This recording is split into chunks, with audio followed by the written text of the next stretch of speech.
여러분 안녕하세요, 마실TV입니다.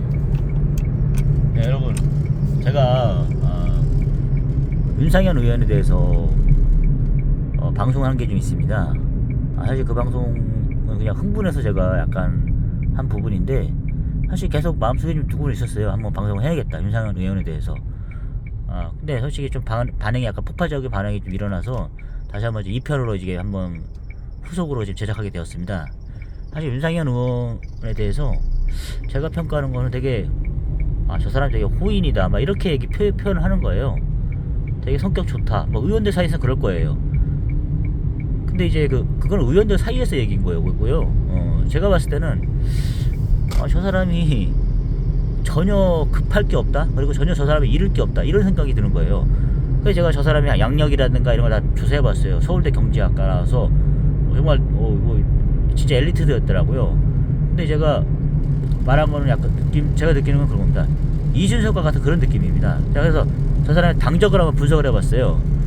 혹시 저 사람 같은 행동을 보면은 바른미래당이 아닐까. 그게 제가 요즘에 바른미래당 예전에 그 정치인들 명단 한번 보고 있거든요.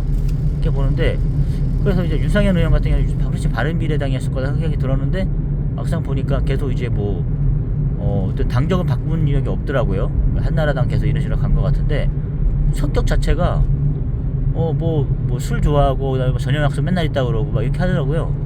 최근에 나온 얘기로는 뭐냐면은 윤상현 의원이 한동훈 대표랑 윤석열 대통령이랑 만나가지고 러브샷 한번 해라 막 이렇게 해서 형님 잘 모시겠습니다 이렇게 하라고 이렇게 했다 그러더라고요. 그게 약간 보면은 장난질하는 그런 느낌이에요. 심각한 상황에서 이렇게 진지해야 되는데 전혀 그런 게 없고, 약간 모르겠어요. 이렇게 보면은 여야를 아우른다는 느낌, 이런 느낌도 어떻게 보면 그렇게 말이 있겠지만은 그냥 제가 봤을 때 술 좋아하고 막 이런 느낌이에요. 예. 그런 느낌이다 보니까 당연히 의원들 사이에서 인기가 있을 수 있겠다, 그런 생각은 당연히 하겠죠. 그렇지 않으면 누가 그런 사람 안 좋아하겠습니까? 그런 봤을 때. 근데 제가 주목하고 싶은 것은 어떤 제가 유튜브도 봤어요. 부부 생활에서 이제 의리가 있어야 된다. 의리와 신뢰가 없으면 계속 무너진다. 어떤 쇼츠 영상을 보니까 정리해놓은 게 있어요. 황재균, 티아라, 지연, 이혼했고, 그다음에 여러 그런 몇 개월 안 사고 하신 분도 있잖아요.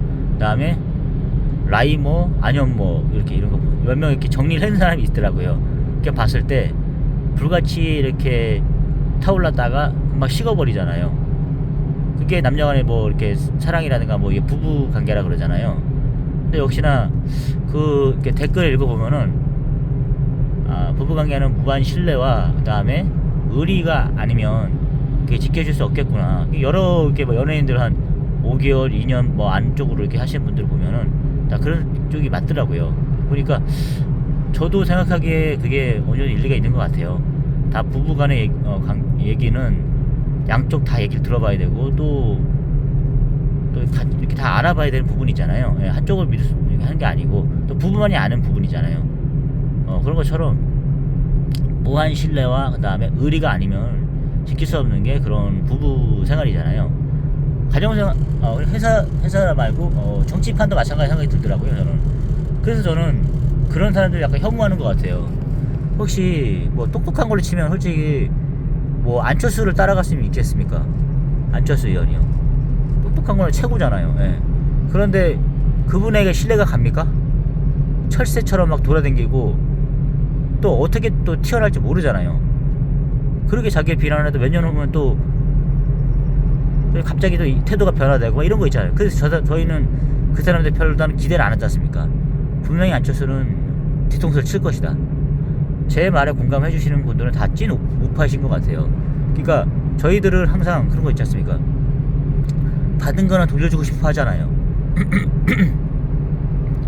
우리에게 상처를 준 사람들 이렇게 그런 걸 좀 그런 생각이 있는 것 같아요. 특히 배신하는 거에 대해서 약간 치가 떨리는 것 같아요. 그러면서 우리 박근혜 대통령을 항상 마음에 두고 연민의 감정 갖고 있잖아요. 예. 지켜주지 못해서 미안하다 그런 거. 예. 저도 이제 노무현 대통령한테 그때 지켜주지 못해서 지몸이 이런 생각이 나서 정말 그때는 우파를 막 경멸했어요. 예, 이명박을 경멸하고. 근데 알고 보니 그게 아니더라고요. 그래서 아 참 이게 어떻게 미디어가 조작하는 줄 알아서 사람이 변화되는구나. 그래서 내가 잘 알지 못하고 대처하지 못한다면은 정말 사리분별을 못하는구나. 그런 좌파들의 감성 심리를 건드리는 정치에 의해서 이게 사람이 제대로 세상을 볼 수 없구나, 이런 생각을 하게 되더라고요. 정말 그게 맞는 것 같습니다. 그래서 그런 생각 많이 하거든요. 그래서 제가 윤상현 의원을 주목하는 건 그겁니다. 그 제가 박근혜 대통령이 잡혀가실 때 제가 봤어요. 그 삼성동 자택에서 이렇게 봤을 때 그 유기준 의원 뭐 이런 의원들 몇 명 있었지 않습니까? 예, 비롯해서 그때도 윤상현 의원 왔더라고. 난 안 나타날 줄 알았는데 다시 돌이켜 보니까 동영상을 보니까 있더라고요. 근데 근데 그렇게 하는 사람이 제가 생각한 거 봅니다. 아니 저렇게 어찌됐든 간에 마지막까지 그리고 또 박지만 이지 회장하고 또 친구 관계로 알고 있어요.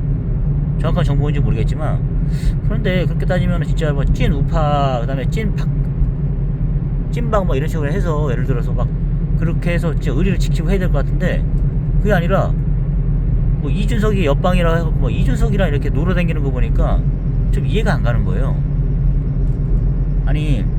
그리고 뭐 이준석이가 자기가 객관적으로 봤을 때 유능하다 생각이 들었으면 뭐 자기 기준이가 이해는 하겠어요. 하지만 당신을 지켜보고 있는 그런 진짜 정통 보수 사람들이 봤을 때 당신이 어떻게 생각하는지 그걸 생각해 보셨습니까? 당신의 정치가 추구하는 게 어떤 건지 한번 물어보시더라고요. 그러니까 당신의 행동 하나가, 당신을 만나는 사람 하나가 다 이렇게 어찌됐든 보고되는 자기 직업 아닙니까? 그런데 제가 이준석을 너무 미워서 그런 게 아니라, 이준석을 약간 미워하는 이유도 그런 거죠. 말만 번지를 하지 솔직히 말해서 그 사람 뭐 말해서 행동이나 이런 거에서 의리가 있습니까? 의리라는 건 눈꺼먹고 차려보지 못하지 않습니까? 솔직히 뭐 능력 없는 놈들이 의리 따진다 하는데, 솔직히 우리가 능력 있는 사람을 그래서 뽑아봤지 않습니까? 정치판에 그냥 믿고 저 사람 나보다 100명은 먹여 1000명은 먹여 살릴 사람이다, 똑똑하니까 그렇게 써봤는데 뒤통수 하도 너무 많이 맞아봤지 않습니까?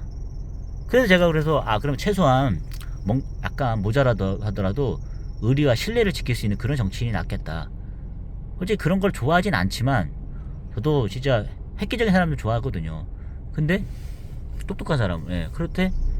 그래도 저희가 기대를 많이 주고 기회를 줬는데 못하잖아요. 그러니까 차라리 그러면 능력이 부족하면 의리라도 지켜라, 저는 그런 마인드거든요. 그래서 솔직히 말해서 그런 이준석한테 기회를 줬는데 이거는 뭐 당의 해악질도 하고 막 더 이렇게 해버리잖아요. 자기한테 조금 더 피해줬다 해서 막 온통 막 난장판을 만들고 도망가고 이런 스타일이잖아요. 그러니까 저는 그런 거죠. 그런 사람과 가장 그 윤상현을 주목하는 이유는 그겁니다. 어떻게 왜 매번 뭐 일이 있을 때마다 그 사람이 자기가 뭐 중재자인 양 나가가지고 술 좋아하는 건 알겠어요. 하지만 자기가 중재자인 것처럼 나가가지고 뭐 해동을 한다느니 뭐 나가서 뭐 대통령한테 잘하겠다, 형님 잘 모시겠습니다, 이런 식으로 정치판에도 예의가 있잖아요. 근데 무슨 사적인 그런 모임으로 다 만들어버리는 게 당신의 능력이라 할 수 있는 거예요, 그게? 그리고 이준석이를 틈만 나면 등용하려고 그러고, 이준석이를 만약에 가입시키려고 그러면 1순위 의원은 바로 자기 방역을 같이 쓰고 있는 그런 뭐 윤상현 의원이 될 것이다, 막 이렇게 얘기 나오잖아요. 그럼 당신이 그거를 그 처신을 제대로 한 겁니까?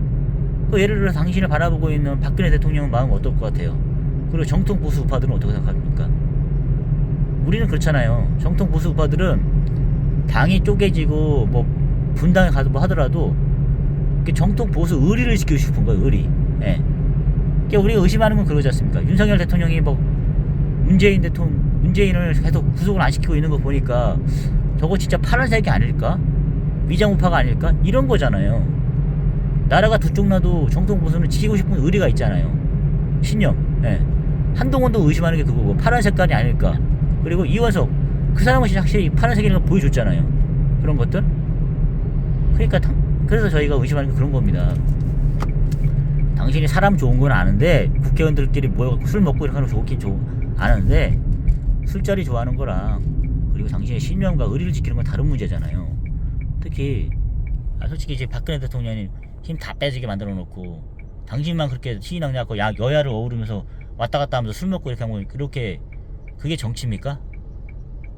그럼 그분들은 어떻게 생각하실 거예요? 그때 박근혜 대통령 때 한참 그 모셨던 그런 분들과 관계를 봤을 때 당신도 솔직히 말해서 찐박이라고 그렇게 이렇게 알려지지 않았습니까? 그런 생각이 들더라고요. 저는 그래서 제가 보니까 분노하는 포인트가 보니까 이런 겁니다. 예. 찐박이라고 하는데 양쪽에서 다 이렇게 좋은 사람 척 하면서 이익을 받고 있는 사람도 있지 않습니까? 그런 사람을 저희가 주목하는 겁니다. 예. 그냥 맞아 죽더라도 그냥 한쪽 편을 드는 게, 한쪽에서 이렇게 사는 게 낫지, 저희는 그런 사람 원치가 않더라고요. 보니까 제 심리적으로 그런 거에 약간